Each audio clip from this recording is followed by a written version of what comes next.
ce sont des questions de pouvoir au sein du secteur culturel comme dans n'importe quel secteur de la société. Et quand des gens ont le pouvoir, ils n'ont pas envie de le lâcher. Voilà. Donc, tout est fait pour que les choses ne changent pas. Ils n'ont pas envie de le lâcher, ils n'ont pas envie de le partager.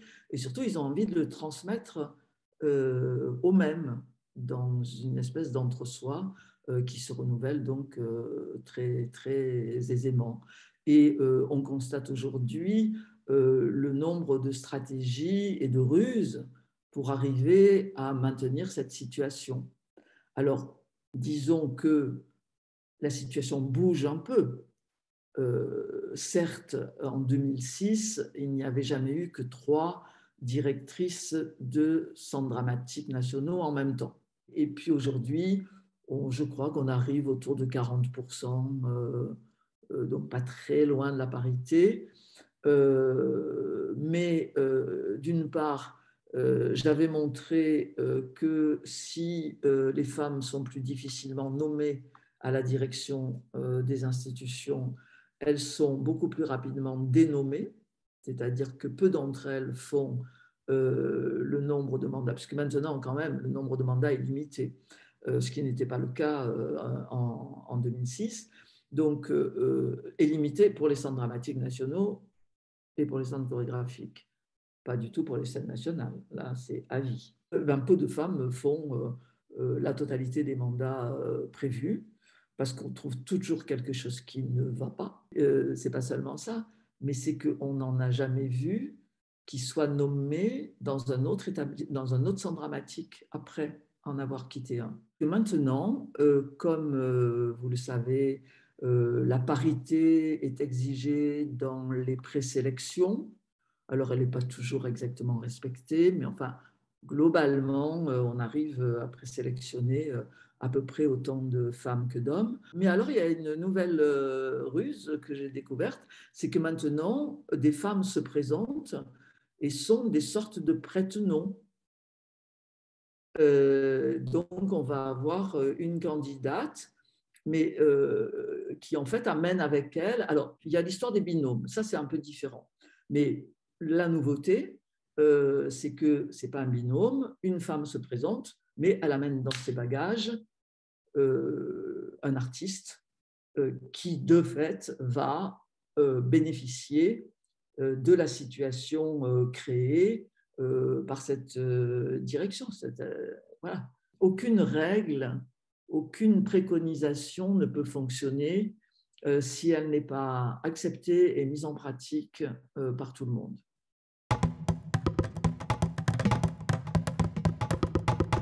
Si on parle des centres dramatiques, on est un artiste, on a des moyens pour sa production et puis on en invite d'autres. Et on va inviter les gens qu'on connaît, qui sont nos camarades, très souvent en qui on se reconnaît, c'est-à-dire qu'on voit poindre l'autre soi-même qui va grandir et qui va poursuivre. Je crois que c'est lié à cette peur de la mort. Quand on va disparaître, c'est un moyen de continuer à exister par l'autre soi-même. Ce qui est très étrange, c'est que les directeurs ne se sont pas avisés, enfin les artistes hommes ne sont pas avisés qu'une femme pouvait être un autre lui-même. Qu'est-ce que cette distinction qui est faite entre les hommes et les femmes dans ce milieu de la culture qui est censé être innovant, créatif, oui, puisqu'on parle de création. Voilà, donc on est dans un système extrêmement figé et moi je me suis rendu compte en écrivant ces rapports que ce monde de la culture est en fait un monde profondément alors, à un moment, il était de bon ton de dire que le théâtre était un archaïsme, mais après, ce n'est pas un archaïsme, c'est un milieu, celui du théâtre, mais dans le domaine de la danse, c'est pareil, contrairement à ce qu'on a pu croire. Dans le domaine des arts plastiques, ça fonctionne de la même manière aussi. C'est un milieu extrêmement réactionnaire qui préserve les acquis et les modes de fonctionnement connus, même à un moment où on peut se rendre compte que ces modes de fonctionnement ne fonctionnent plus très bien. Moi, je parle de ce qui est le plus fréquent. Il y a évidemment des exceptions et ça serait intéressant de se pencher sur les exceptions pour voir comment on peut fonctionner autrement et pour inventer d'autres modes. Des collectifs à la direction de structures, il en existe. Dans la région Rhône-Alpes en particulier, ça fonctionne très très bien. Moi, je préconise qu'il y ait de plus en plus de candidatures collectives. Alors, le collectif, ça ne sauve pas tout, mais la question, c'est d'essayer de tester, d'inventer, de proposer. Et si on veut proposer d'autres formes artistiques, il faut bien proposer d'autres modes de fonctionnement, parce que les formes artistiques, elles viennent d'un mode de fonctionnement très particulier. Et donc, on ne changera pas, on n'innovera pas, on ne fera pas de la création si on n'invente pas les moyens de produire.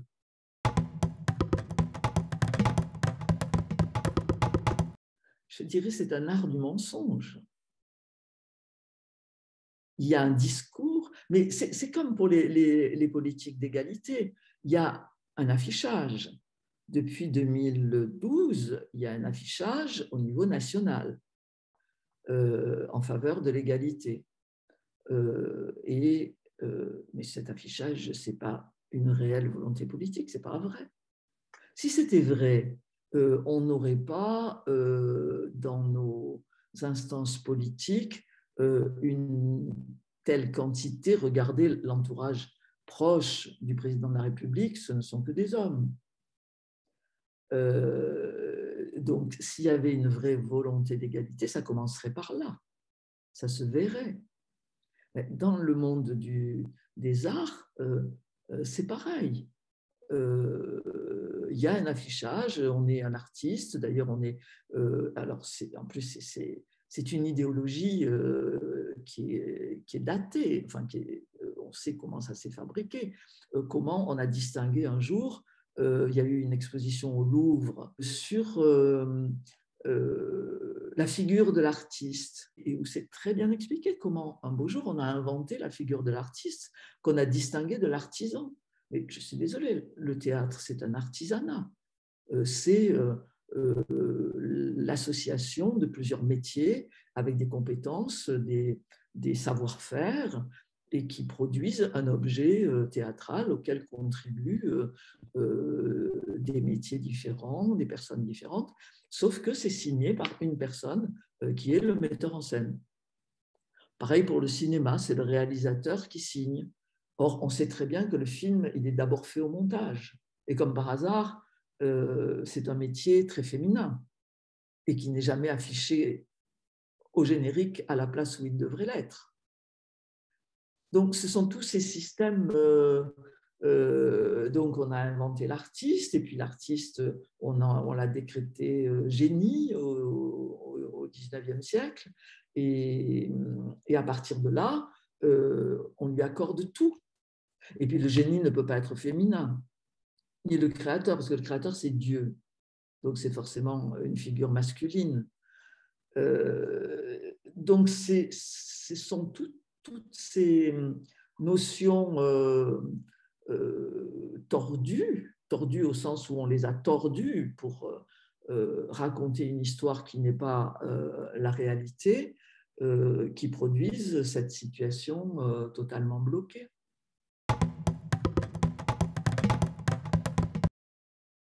Eh bien, si les choses fonctionnaient autrement et si on mettait en œuvre, alors on verra comment ça peut se faire, puisqu'on a vu que ce n'est pas au niveau politique que ça peut fonctionner, mais il y a d'autres niveaux. Donc si effectivement, tout d'un coup, le monde de la culture fonctionnait autrement et produisait donc d'autres types de représentations, dans la mesure où ce petit monde peut toucher un très large public. Pour l'instant, il ne touche pas un très large public, parce que la fréquentation de nos théâtres est quand même très limitée par rapport à la population française. Donc, il y a des formes de culture qui touchent un très, très large public, mais ce n'est pas la culture subventionnée par l'État, hein, ou par les collectivités territoriales. C'est plutôt une culture, finalement, qui fonctionne de manière commerciale, ce qui est là aussi un paradoxe tout à fait surprenant.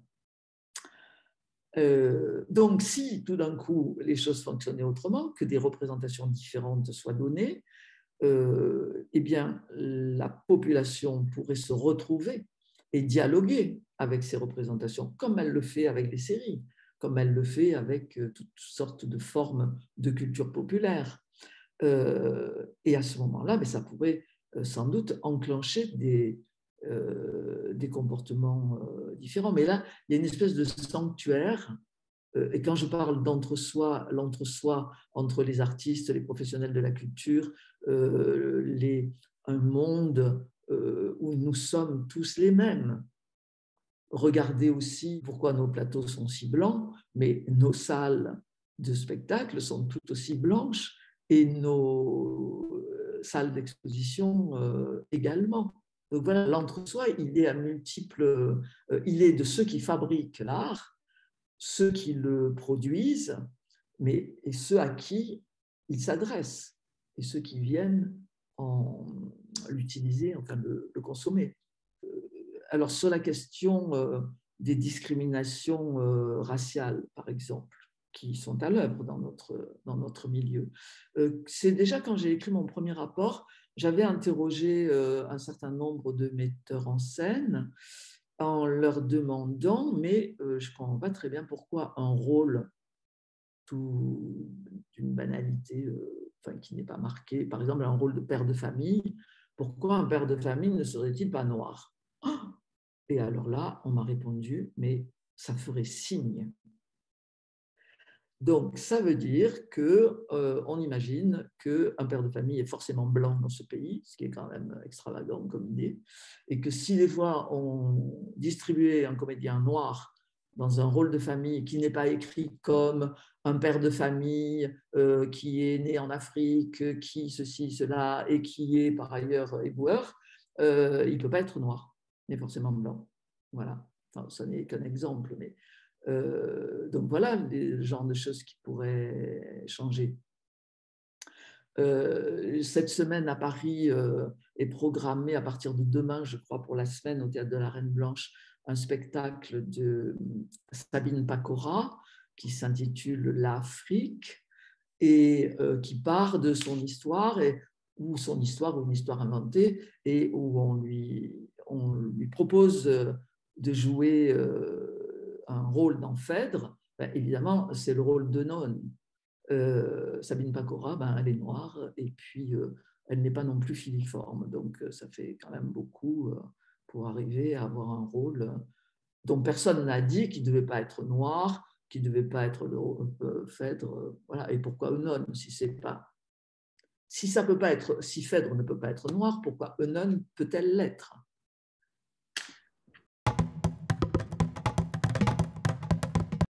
Parce que ça procède du même système. C'est un système de domination, et donc on assigne un certain nombre de personnes à des identités qui permettent d'assurer cette domination. Voilà. Alors après, les systèmes de domination se conjuguent, les inégalités se conjuguent. Parce que quand on est une femme noire, en surpoids, que sais-je, on peut les issus de la classe ouvrière, qui est évidemment un des premières inégalités, tout ça, ça va avec. Et il n'y a pas de hiérarchie. On ne va pas faire un concours des discriminations. Ça fonctionne tout pareil. Et il y a des personnes sur qui ça pèse de manière multiple. Voilà. Et puis, il y a des personnes sur qui ça ne pèse pas du tout, même si elles font partie de plusieurs de ces catégories, parce que des exceptions, il y en a. Et les exceptions sont la preuve qu'il n'y a pas de discrimination.